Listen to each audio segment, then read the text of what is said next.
big thank you to Skillshare for sponsoring today's video. What's up guys, and welcome to another video. Today I will be giving my younger self some business and career advice which without a doubt would have helped me to generate a lot more money in my 20s and to progress a lot quicker and reach further heights with the career which I currently have at the moment.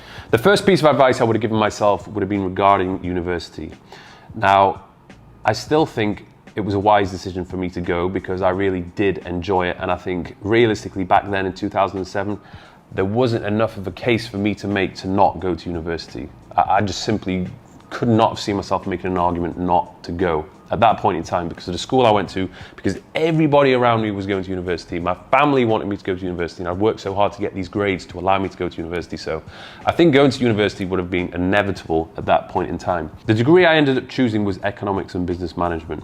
And I had hoped that it would teach me a lot about being an entrepreneur, how to run a business and how to market yourself and sales and so on, but it didn't really teach me that. There was a lot of theory, a lot of graphs, equations, maths, and I just didn't enjoy it. I despised it. And if I don't enjoy something, I have a very hard time learning it and being motivated to learn it. So I honestly thought that 3 years was, as enjoyable as it was, a bit of a waste of time in terms of acquiring new skills. All I cared about was the gym, to be honest. So without a doubt, I would have benefited more if I'd chosen a degree such as sports science. Not only because I would have enjoyed it more, I would have been more interested in learning it, but it would have helped me a hell of a lot more with the career path which I ended up taking after university. But in today's day and age, if it was 2022 and I was 17 years old, I would say to myself, don't go to university. There's no need to build up that amount of debt over a 3 to 4 year period, and you simply just don't need to go in order to run your own business and to acquire the skills you need to be a successful entrepreneur. Next piece of advice I would have given myself would have been to allocate a certain number of hours every single day to learning and developing new skill sets or building upon skills which would have without a doubt helped me to earn more money. So skills such as how to sell, how to market, how to build a business, and how to scale a business. I'd already developed the skills of how to be a good coach, how to get people to lose body fat, build muscle tissue.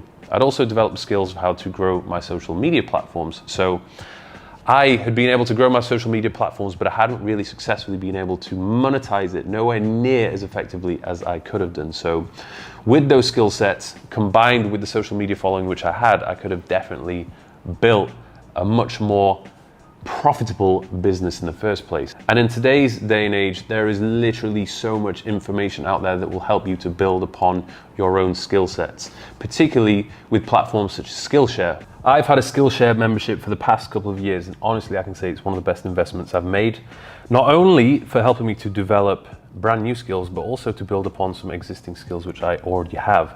And the best thing is, everything is available all on one platform, and all these classes which have been put together by actual legitimate teachers, and they've been approved. One of the problems with other platforms is pretty much anyone can create content, and there is a lot of nonsense which you need to filter through. So Skillshare basically keeps the best of the best all on one platform. The next category which I'm going to be diving into on Skillshare will be all about email marketing.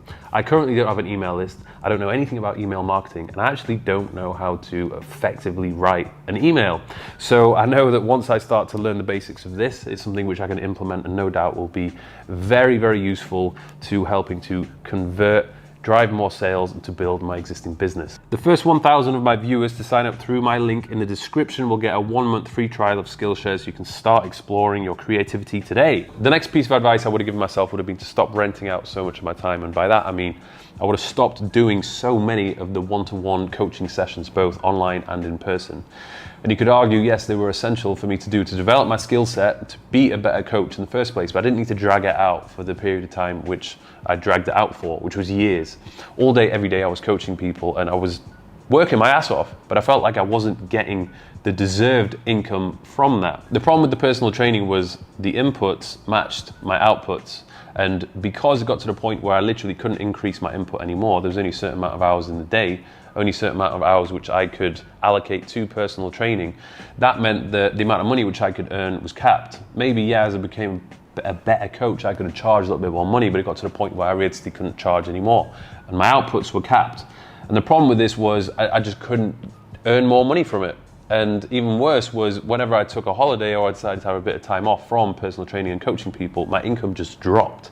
So The moment I changed this up and I stopped doing so much personal training and I actually decided to build courses and I built an app where I could sell my training programs, although it required me to put a lot of work in to begin with, once I had built the course, once I had built the app and I had the training programs on there was literally no limit to how many of them I could sell.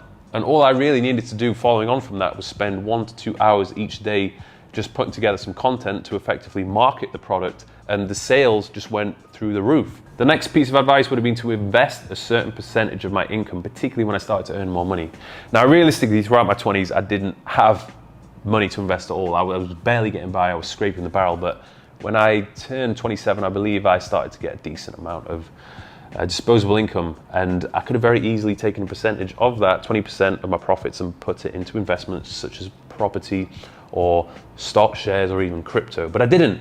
I just wanted to spend it, level up my lifestyle, go travel, and although it was fun, it was good, I enjoyed it, I think a lot of it was excessive, and a lot of the money which I did spend I could have spent more sensibly, put it that way. I think the only sensible investment which I made in my 20s, particularly my late 20s, was actually starting and building my clothing business, which has definitely paid off. But apart from that, I didn't invest in any property, I didn't invest in any stock shares, didn't invest in any crypto, and if I had done, my net worth today would be a hell of a lot higher than it currently is. The next piece of advice I would give myself would be to not go into business with friends. Now, I know this is very relative, and you can make a business work, you can grow a business with a friend of yours or even a partner, but I've had a lot of people who come up to me who are thinking about doing a business with their friend or doing a business with their partner, and I say to them, it's really something you need to think about, because if things go wrong, which it probably will go wrong, it's going to get very messy. You know, particularly if you think about going into business with your partner, somebody who you're going to be living with all day, every day, and then you're also going to be in business with them all day, every day. If you have an argument, if you have a fallout, things are going to get messy. The majority of the time, I honestly just think you're better off either doing it yourself, having a little bit more faith in yourself and doing it yourself, or going into business with somebody who you're not like friends with, you don't have that close friendship or bond with, but you know them, they're respectable, you trust them, most important, you trust them, and they have experience and a good skill set, which is going to help to grow the business. And if they have a skill set which you don't have, which is going to complement the growth of the business, then that is even better. The person who I went into business with didn't have that skill set. It didn't help the business to grow. I simply just went into business because they were a friend of mine, and it ended up being a terrible, sticky, messy situation, and I felt as though I was locked into this unhappy marriage which I couldn't get out of, and I felt like I put a lot of time and effort into growing a business and growing a brand, which inevitably I had to walk away from at the end of the day. The next piece of advice I would have given myself would have been regarding friendship groups and who I was spending the majority of my time with. Throughout my 20s, realistically, when I look back, I think I was spending a lot of my time with losers. And I mean losers in the sense that they weren't winners. They weren't people who were really pushing forward, who were go-getters, who were really excelling in their career, and they were hungry to grow and to earn more money and just to fulfill their potential. It's true what they say about you are the average of the 5 people you spend the most time with, and realistically, a lot of the people who I was hanging out with throughout my 20s, they were just dossers, party boys, or just people that just weren't really going anywhere. So what does that mean? If I'm spending the majority of my time with party boys, then I'm just going to be a party boy. If I'm spending a lot of time with people who aren't really going anywhere with their career, then probably I'm not really going to go anywhere with my career as well. Now, it's not to say that you have to completely stop spending time with them all and say goodbye to all your friends. No, but it means that I should have just put a cap on how much time I was spending with them, had my fun with those guys that wanted to go out and have fun, but actually gone and actively tried to seek out those people who were growing and pushing forward with their career. And this is the case now. I'm a lot more selective with who I'm spending my time with, and fortunately in Dubai there's a lot of people out here who are go-getters, who are winners, and I find that if I just spend an hour or half an hour with them, talking to them or having a conversation within a group, I walk away from that time spent with them so motivated, so driven, and so hungry to push forward with my own career. The next piece of advice I would have given myself would have been to not have this fear of starting something new and stepping into the unknown. There's many times in my 20s where there was either a direction I wanted to go down, or this big career change which I wanted to make, or even, let's say for example with YouTube, there was a 2-year period where I thought about starting a YouTube channel, but I didn't do it because I was afraid of how I was going to be judged, and I didn't think I was ready. I was making up with all these excuses to why I shouldn't start today, and I ended up just delaying that for a further 2 years. And although I feel like now that I reflect upon everything, I felt like a lot of the decisions I made were the right decisions. There was just such a delay with me following through with the decisions, which realistically I'd already made in my head. And I feel like if I just decided to take action sooner, I would be much further ahead than where I am today. But obviously, you're always going to need that time to weigh up the pros and the cons and to decide, okay, well, is this a smart decision or is it not? But once you have made a realistic decision and evaluation that it is the right thing to do, then just do it. Go for it. Don't waste time. Don't procrastinate. Life is short.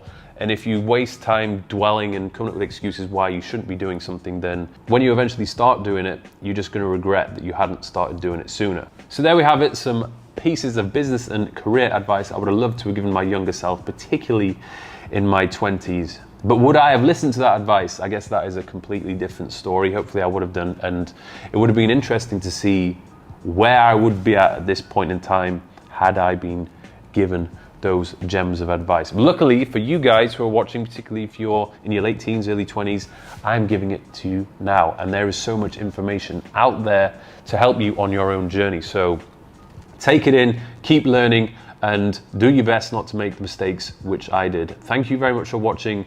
Don't forget to subscribe to my channel and give this a thumbs up. And of course, Skillshare, get involved, start building up your skill set as soon as you possibly can do. See you soon.